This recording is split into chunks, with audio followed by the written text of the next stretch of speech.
नमस्कार दोस्तों। आज इस चैनल पर मैं नंबर सिस्टम आज से मैं स्टार्ट करूँगा ये सीरीज़ नंबर सिस्टम का। तो आज ये लगभग 10 क्लास या 10 या 11 क्लास में पूरा नंबर सिस्टम में अच्छे तरीके से टाइप वाइज और क्लास वाइज मैं इसे बताऊँगा और मैं इस चैप्टर को अच्छे से ख़त्म करूँगा। अगर आप इस चैप्टर को एक बार अगर गो थ्रू हो जाते हैं, अच्छे से पढ़ लेते हैं, तो फिर हमें नहीं लगता कि नंबर सिस्टम में आपको कोई समस्या होगी। तो चलिए हम लोग स्टार्ट करते हैं, ठीक है।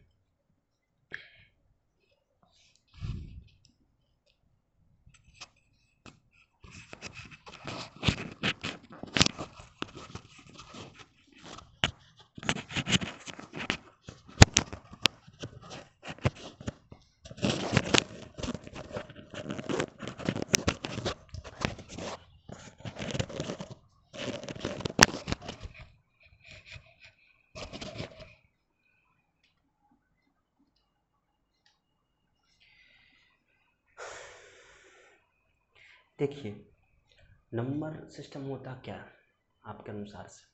नंबर सिस्टम क्या है कि जिसे हम किसी लाइन पे नंबर सिस्टम क्या है, देखिए नंबर सिस्टम क्या है जिसे हम किसी लाइन पे ड्रॉ कर सकते हैं, उसे हम लोग क्या कहते हैं? नंबर सिस्टम कहते हैं। तो देखिए क्या है कि नंबर सिस्टम में क्या है कि जैसे हम किसी लाइन पे ड्रॉ कर सकते हैं। मान लीजिए कि यहाँ पर हमने क्या किया, जीरो लगा दिया, तो जीरो से इधर कितना होगा, एक, प्लस में होगा ये वाला +1, +2, +3 और +4, और इधर क्या होगा, -1, -2 और -3। तो इन टोटल संख्याओं को मतलब क्या है कि इसे क्या कहते हैं, जिसे जिसे जिसे किसी लाइन पर जिसे किसी लाइन पर दर्शाया जा सके, लाइन पर दर्शाया जा सके, इसी को क्या कहते हैं हम लोग, संख्या कहते हैं। और इसी संख्या का एक नाम दिया गया है जिसे हम लोग कहते हैं क्या, वास्तविक संख्या। वास्तविक संख्या, ठीक है। इसी को हम लोग क्या कहते हैं, रियल नंबर, ठीक। तो ये रियल नंबर क्या है, तो देखिए इसे हम क्या कहते हैं, पूर्णांक। ये रियल नंबर है। अब हम लोग चलते हैं क्या, इस रियल नंबर को देखिए,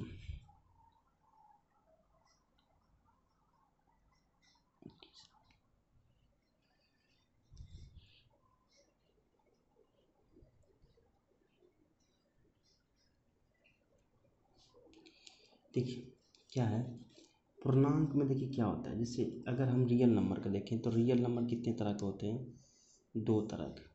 नंबर 1, पहला हम लोग क्या लिखते हैं, जैसे पहला इस पे क्या लिखते हैं, पूर्णांक, और दूसरा लिखते हैं क्या, अपूर्णांक।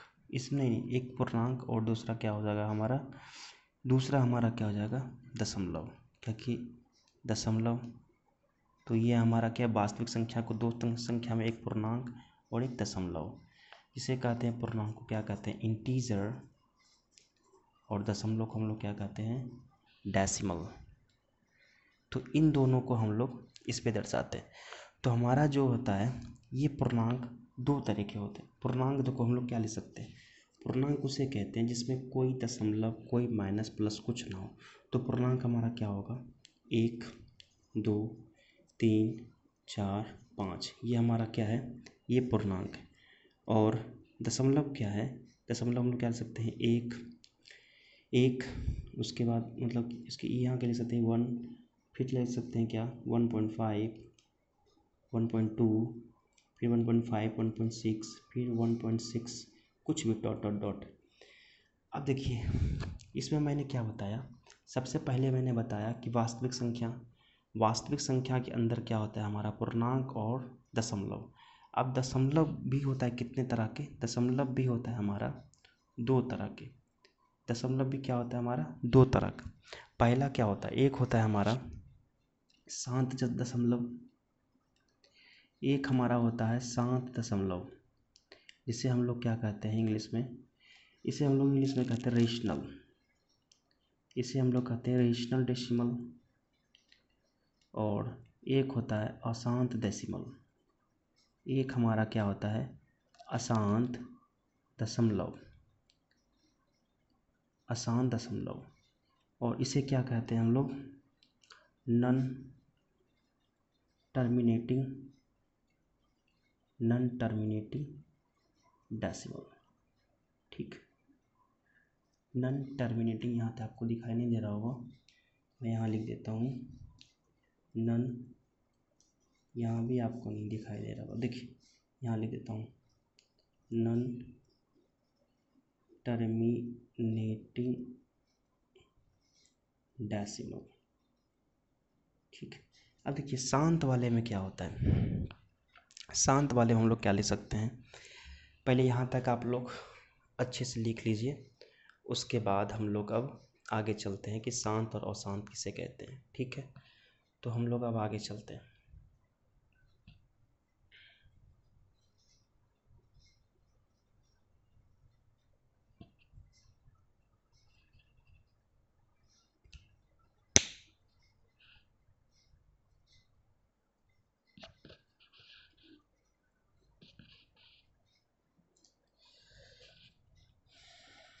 यहीं पे हम देखिए लिख लेते हैं शांत किसे कहते हैं। देखिए शांत मतलब होता है जिसे हम क्या करें कि P/Q के फॉर्म में हम जिसे लिख सकते हैं।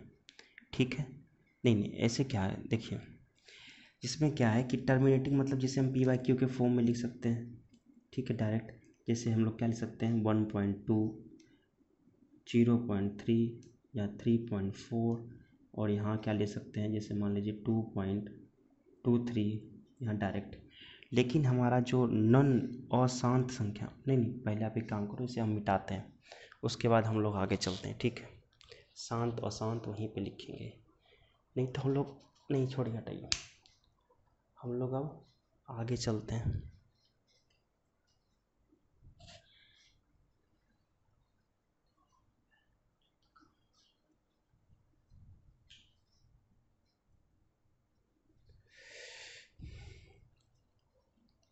देखिए मिटाते हैं हम इसे, 1 मिनट 1 मिनट।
देखिए अब हम लोग क्या करने वाले थे कि हम देखने वाले थे कि अशांत और अशांत किसे बोलते हैं।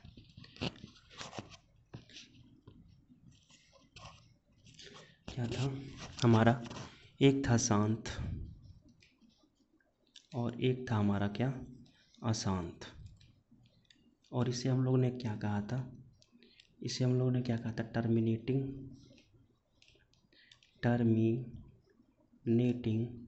और इसे हम लोग ने क्या कहा था नॉन टर्मिनेटिंग। नॉन टर्मिनेटिंग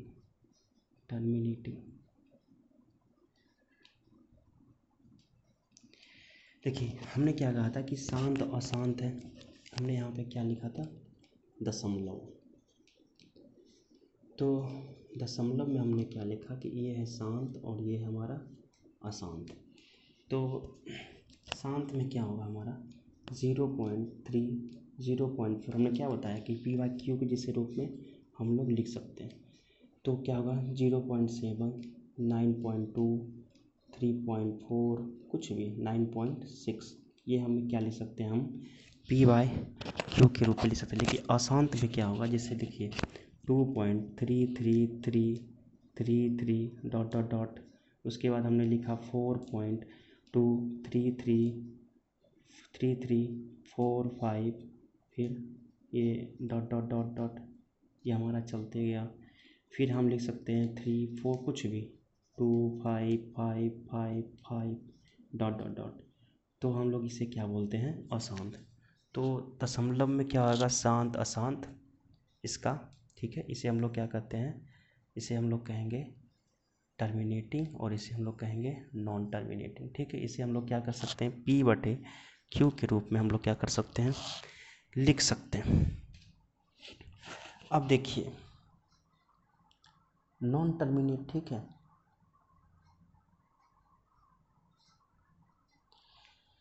लेकिन इसमें देखिए एक और आता है जिसे हम लोग क्या कहते हैं, अब अशांत जो है, अब क्या है कि इसे हम यहाँ लिख सकते हैं 2 पॉइंट क्या लिख सकता है 5 ठीक है, कुछ भी लिख सकते। अब देखिए इस चीज़ को हम लोग अब दो भाग में विभाजित करेंगे, ठीक है। अब अशांत भी दो तरह के होते हैं, पहला होता है रेशनल नंबर, ठीक है, नहीं एक होता है क्या रिकरिंग, इसे कहते हैं रिकरिंग नंबर, ठीक है। इसे कहते हैं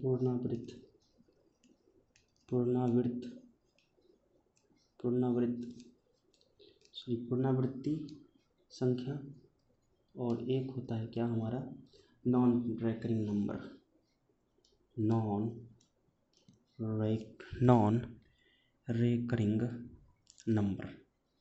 ठीक। नॉन रिकरिंग नंबर इसे हम लोग क्या कहते हैं, इसे कहते हैं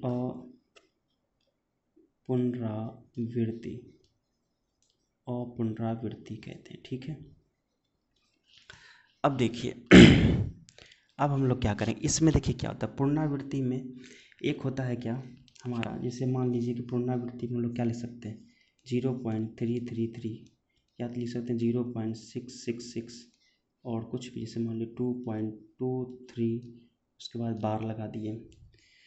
तो एक होता है अपुनरावृत्ति, इसे नॉन रिकरिंग कहते हैं। इसमें क्या होता है, जैसे मान लीजिए हमने लिखा 22/7, ये तो निश्चित मान नहीं है हमारा, 22/7 अनंत तक जा सकता है, इसका कोई अंत तक नहीं है। जैसे मान लीजिए लिख लिए पाई, जैसे हमने क्या लिख लिया √3, जैसे हमने क्या लिख लिया √7, और हमने क्या लिख लिया √7, इसका कोई निश्चित मान नहीं, कोई मान नहीं है कि इसका मान क्या हो सकता है। पाई का मान 22, एक होता है 3.12, लेकिन इसका कोई निश्चित एक मानक मान लिया गया है कि 3.14 का मान इतना होता है, लेकिन कोई निश्चित नहीं है इसका मान कि इतना ही होगा, ठीक है। और उसके बाद देखिए, उसके बाद हमने बता दिया, जैसे अब देखिए अब यहाँ से मैं क्या करता हूँ, एक चार्ट आपके माइंड में क्रिएट करता हूँ। हमने पहले क्या बताया, हमने आपको बताया कि क्या होता है हमारा, ये है वास्तविक संख्या, ठीक है, ये हमारा है वास्तविक संख्या, ठीक है। उसके बाद हमने वास्तविक संख्या को क्या किया, दो भागों में विभक्त किया, एक हमारा दशमलव और एक हमने क्या किया था, ठीक है, इसने एक मान दशमलव और एक हमने किया था क्या पूर्णांक, ठीक है।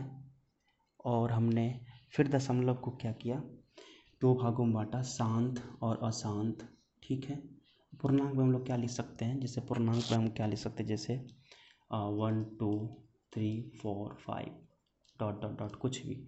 उसके दशमलव हम लोग क्या लिख सकते हैं 0.3, उसका 0.4 22/7, फिर √4, ये हमारा क्या हो सकता है दशमलव में। उसके बाद हमने क्या किया कि दशमलव को, इसे हम लोग क्या कहते हैं, रियल नंबर, रियल नंबर, ठीक है। और इसे हम लोग क्या कहते हैं, इंटीजर, और इसे हम लोग क्या कहते हैं, डेसिमल, ठीक।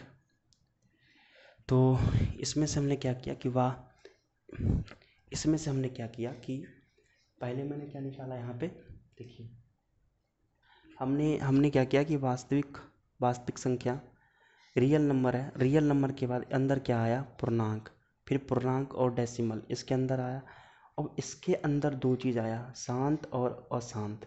उसके बाद अशांत के अंदर क्या आया, रैकरिंग नंबर और नॉन रैकरिंग नंबर। उसके बाद देखिए, इसके बाद हम लोग क्या कर सकते हैं, इसको देखिए, इस चीज़ को हम यहाँ लिखते हैं, इस चीज़ को हम क्या कर सकते हैं, इस रैकरिंग नंबर को हम लोग कह सकते हैं रेशनल नंबर, इसे हम लोग क्या कह सकते हैं, रेशनल नंबर, ठीक है। और इसको हम लोग क्या कह सकते हैं, नॉन रेशनल नंबर, ठीक है। और इसे कहते हैं रेशनल नंबर, इसे हम लोग क्या कह सकते हैं, इररेशनल नंबर, ठीक है। अब रेशनल और इरेशनल के क्या हो सकता है बताइए। इरेशनल, अब देखिए मैं इसका एक क्या करता हूँ, डायग्राम बनाता हूँ, ताकि मैं इसका क्या करता हूँ, एक डायग्राम बनाता हूँ ताकि आपको पता चल जाए। आपने रीजनिंग में पढ़ा होगा सेलोलिज्म के बारे में पढ़ा होगा। तो सेलोलिज्म में क्या होता है कि एक चार्ट, एक इसमें क्या होता है ना कि इसमें अगर आपके पास ये क्वेश्चंस आ जाए, जैसे क्या होता है कि पूछेगा कि सभी, ऐसे एग्जाम में पूछेगा, मैं आपको क्वेश्चंस दिखाऊंगा कैसे क्वेश्चंस पूछे जाते हैं। अभी फ़िलहाल आप ये देखिए कि कैसे यहाँ पे करना है। देखिए मैं क्या करता हूँ, सबसे पहले मैं यहाँ ड्रॉ करता हूँ, ठीक। यहाँ तो शायद सबको विजिबल हो रहा होगा। तो यहाँ से हम क्या करते हैं, पहले यहाँ से हम लोग लिखते हैं रियल नंबर, यहाँ से हम लोग लिखते हैं क्या, रियल नंबर,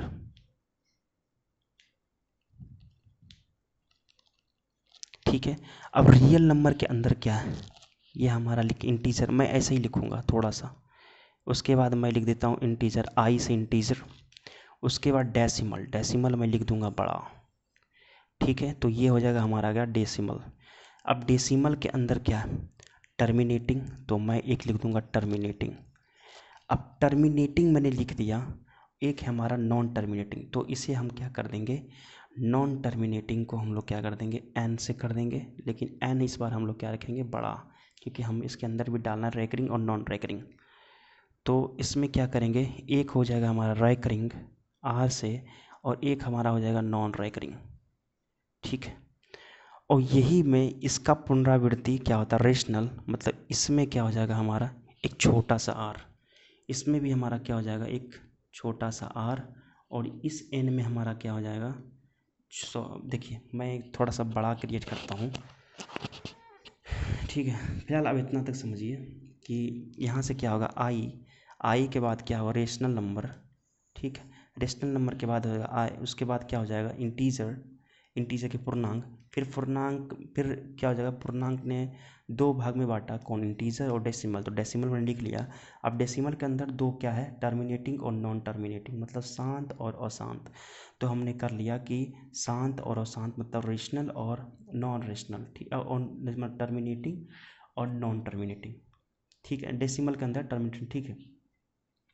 उसके बाद हमने कर लिया क्या, रैकरिंग नंबर और नॉन रैकरिंग नंबर।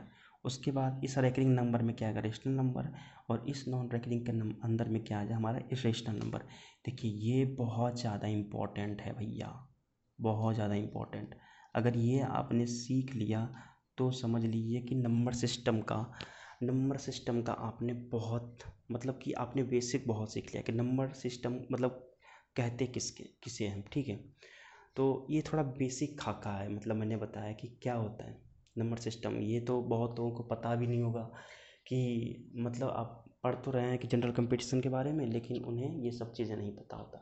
बहुत लोगों को, मैं सबके बारे में नहीं कह रहा हूँ, बहुत लोग जो अभी तैयारी करने में हैं या करेंगे तो उन्हें ये सब चीज़ें थोड़ा सा पता नहीं चलता। ठीक है, तो इसमें क्या है, तो ठीक है, हम अब इसके आगे बढ़ते हैं हम लोग। ठीक है,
तो हम लोग इसे रफ करते हैं। ठीक है,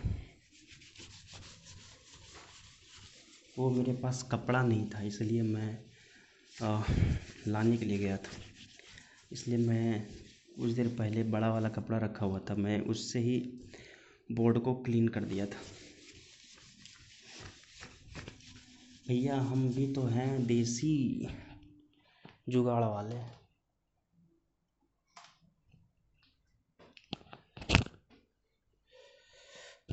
अब देखिए, एक होता है हमारा क्या, इमेजिनरी नंबर, एक हमारा क्या होता है इमेजिनरी इमेजिनरी एक हमारा क्या होता है इमेजिनरी नंबर। ठीक है, जिसे हम लोग क्या कहते हैं, काल्पनिक संख्या।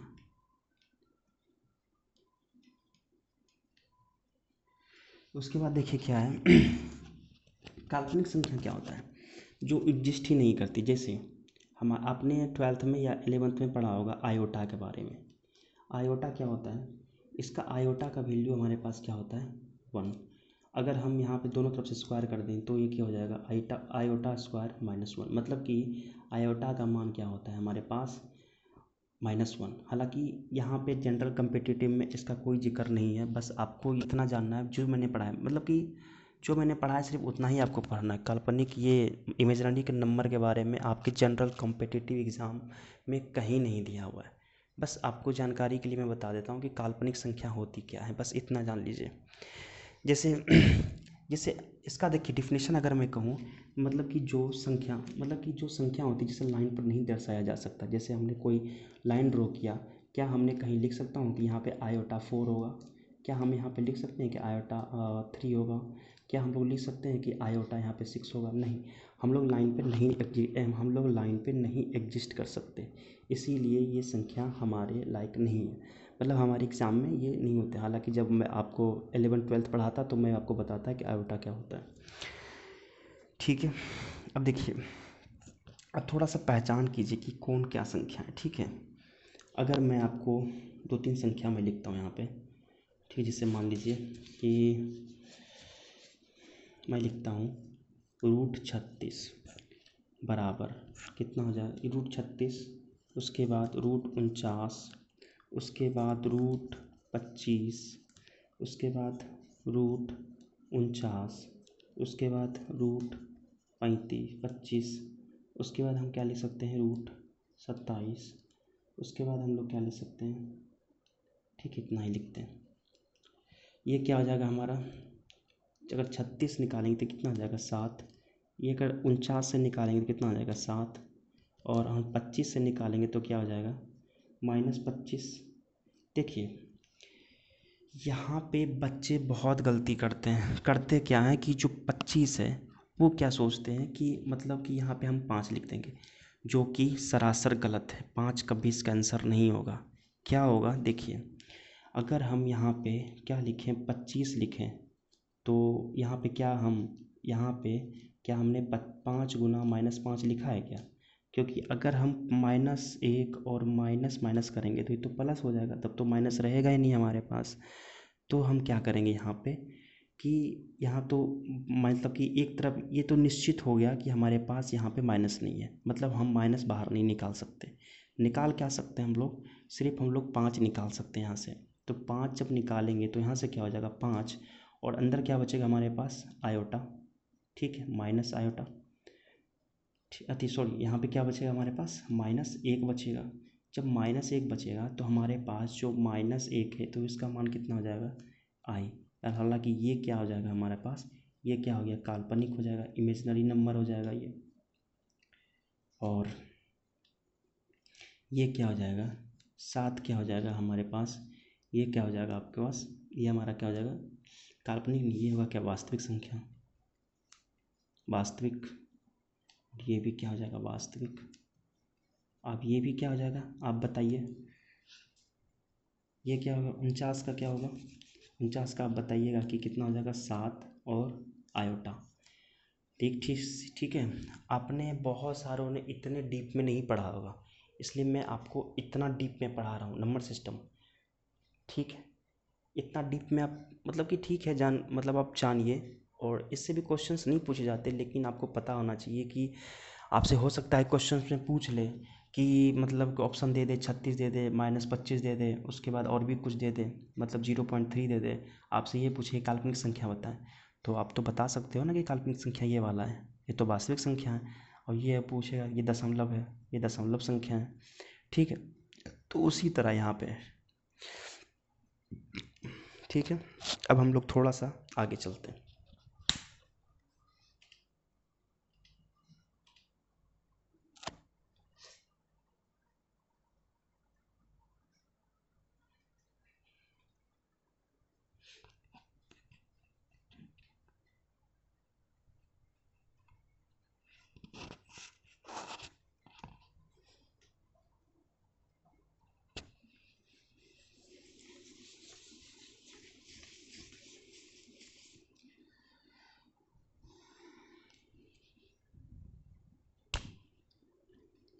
एक क्या है हमारे पास कॉम्प्लेक्स नंबर, ठीक है, ये कॉम्प्लेक्स नंबर है। तो हम क्या करेंगे कि इसे क्या कहते हैं हम लोग सम्मिश्र संख्या, सम्मिश्र संख्या, ठीक। सम्मिश्र कैसे होता है, सम्मिश्र संख्या,